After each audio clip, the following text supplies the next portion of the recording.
You can never be too organized, right? I figured a rundown of the tools and materials might be a good place to start. So I gathered the things I wanted to use for this project. The brushes were all from the Princeton Neptune line.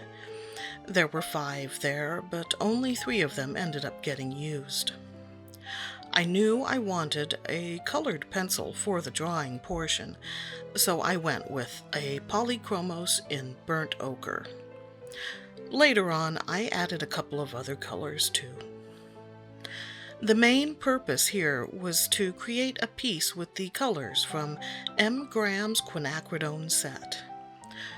Full disclosure, I did not buy that set, but I'll talk more about that later on. For now, just look at that swatch sheet.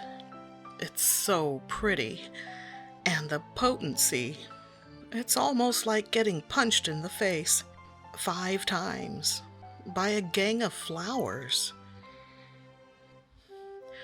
My original rough sketch was on hand for reference, complete with color placement planned out ahead of time.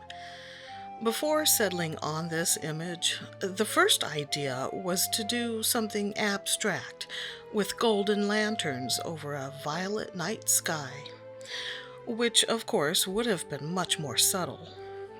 A sort of stealth Disney reference that only fans would get, thanks to the royal sun emblem. But I have yet to order masking fluid, which I felt was definitely required for such a composition. It's just as well, though, since quinacridone violet turned out to be very pinkish. And a pink sky... I was trying to give a good view of the texture on this watercolor paper, and I'm not sure that it worked. This was my first time using the Hanamulla brand. This pad is from the Collection line, and it's 100% cotton cold pressed.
That's a nice and thirsty size 4 quill brush for when you want to lay down a lot of color at once.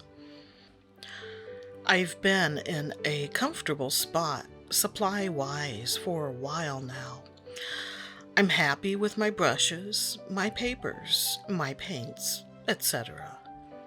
Further down the road, I'd like to try some other brands and maybe get some 300-pound paper. But right now, I'm able to do what I need to do with what I have. I take that back. Masking fluid. I still intend to get masking fluid sooner rather than later. I've had the Winsor & Newton brand in my online shopping cart for months, but I recently saw a video that claimed Holbein's was better. Anyway, I've switched it out, so it should be on the next order I place. I wasn't on a buying freeze exactly, since I did invest in some storage items for the studio. But I have been holding off purchasing supplies since the last time I stocked up on paper. Not to mention that big-ticket item, the Mission Gold Pure Pigment set from a while back. Whoa, look at that wash go.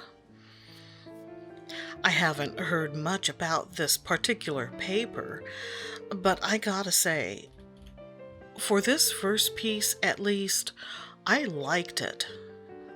The texture, absorbency, movement, and layering. I have no complaints, and plenty of praise. Blick has this pad at around $16, which is about 50 cents less than the Arches pad. Same size and sheet count. Hanamulla appears to have a wide range of watercolor papers. Personally, I find it confusing, and I have no idea what their hierarchy is as far as quality. I just know that I was very happy with the collection cold-pressed for this project.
I had a chance a couple of years ago to grab M. Graham's Quinacridone set for about $35, and I passed. Well, those M. Graham sets run for 50 to 60 bucks, so you can imagine the amount of non-buyer's remorse since. Especially because I've recently begun to appreciate quinacridones, or as I like to call them, the Quins sisters. I haven't delved that deeply, but I understand that quinacridones are renowned for their vibrancy, transparency, and permanence. And as far as I know, there's probably a forest somewhere in Germany where singing gnomes labor away in dark, deep quinacridone mines so that we can enjoy the pretty colors. Thank you, gnomes, and thank you to the wonderful viewer who shared her quinacridone set with me, making this video possible.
I realize that this is the third consecutive video where the subject was a Disney character, or where I've talked about Disney, but that is merely coincidence.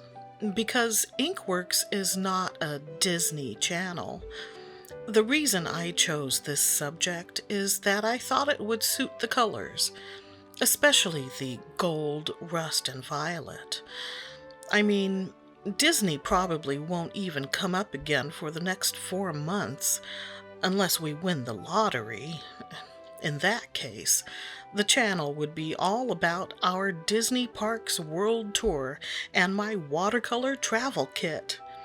Then I'd actually have justification to buy one of those cool Escoda travel brush sets. You know, the ones with the metal tubes that look a little dangerous and a lot naughty.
I have some quinacridones from other paint brands, mainly in the orange and gold range.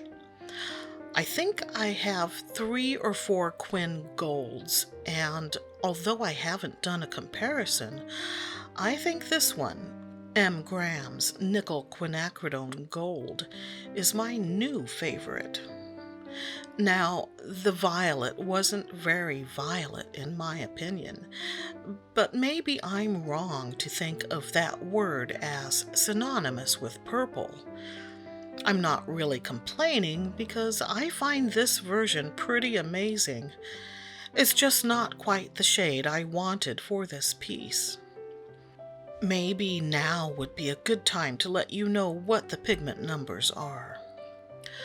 Quin Red, which I did not use in this piece, is PR209. Both Quin Rose and Quin Violet are PV19. Nickel Quin Gold is PO48 and PY150. And lastly, Quin Rust is PO48, all by its lonesome. I'm not that great at remembering all the info I come across, and I do rely heavily on Watercolor YouTube. If you're on the lookout for more watercolory content, and isn't that all of us really, check out Sarah Bailey's channel. I've picked up some really helpful info there. Also, Tammy Newman has neat watercolor brand comparisons on her channel. Anyway, those are my recommendations for today. If you know of others, please let me know in the comments, because once I run out of fresh watercolor videos to watch, I switch to cruise vacation videos. There's no harm in dreaming, right? But last time, producer Mike said, stop looking at Princess. We might be able to swing Carnival in a few years, but Princess is out of the question. Hey, he should be happy I'm not looking at Disney cruises. That's a lie. I am. One thing that baffles me, though, why doesn't Disney just buy the Princess Cruise Line from the Carnival Corporation? Then they could call them Disney Princess Cruises.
Shout out to not Quinn sisters, but rather twin sisters, Amanda and Rachel, 2 Tangled admirers in Florida.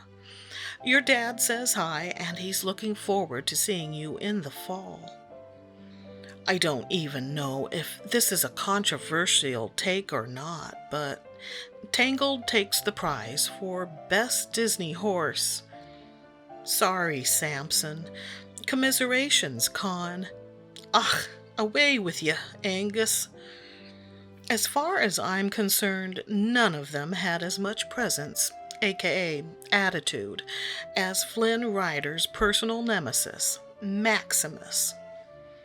Yeah, Maximus. Now that's a name that stands out. I mean, you're not going to get two of those in a fast food dining room, waiting for their orders, and when the server calls out, Maximus, the one that's closest gets the goods, while the one waving his arm from the back gets completely ignored. Then has to wait another 15 minutes just to get the wrong stuff. Nope, that never happens to Maximus. But it does happen to Mike and Irene when they say Mike rather than Irene when asked for a name to go with their order. But this isn't the Get It Off Your Chest channel, so I'll just say that after crankily grumbling in our booth, I did see the humor in the situation, and wondered if the diners at the next table were inwardly like, girl, just let it go. But that's an entirely different Disney movie.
For some reason, I thought it would be a great idea to add vertical lines with a magenta colored pencil.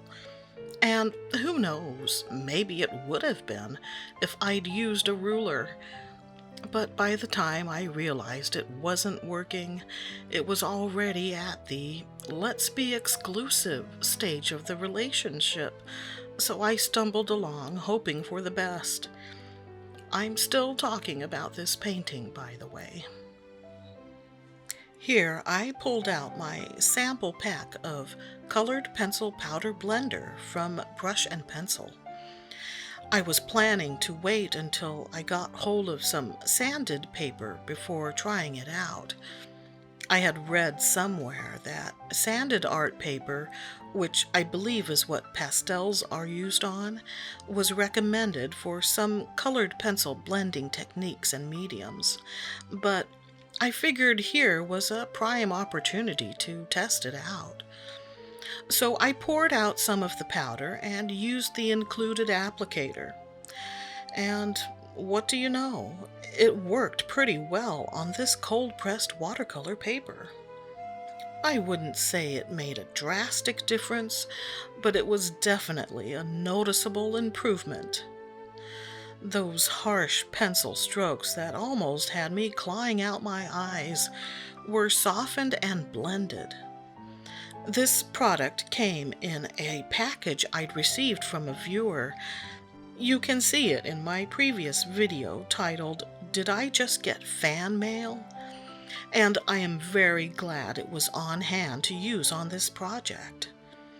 Although this was from a sample size pack, I found that Blick has a 14-gram container for about $10. The bubbles are there for added visual interest while providing another example of layering. Plus, they were just fun. But they ended up a little too subtle, and since the piece, as a whole, still seemed incomplete, here comes Bleed Proof White to the rescue. But not for highlights, for splatter. I simply mixed a few drops of water into the medium to thin it down, and voila, instant artistic touch.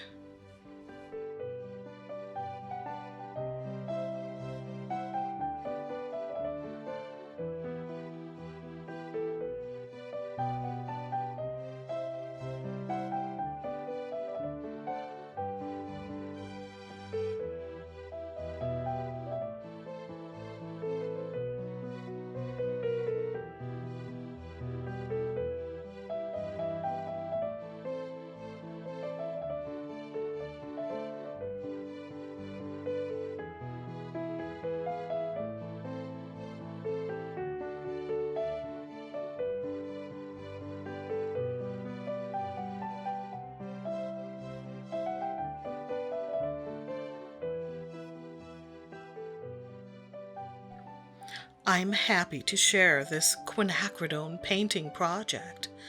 There's nothing quite like a pink and gold assault on the eyes for someone who prefers her colors dark and muted. But even I can't resist this stuff. Until next time, have fun with your paints and stay artsy, my friends.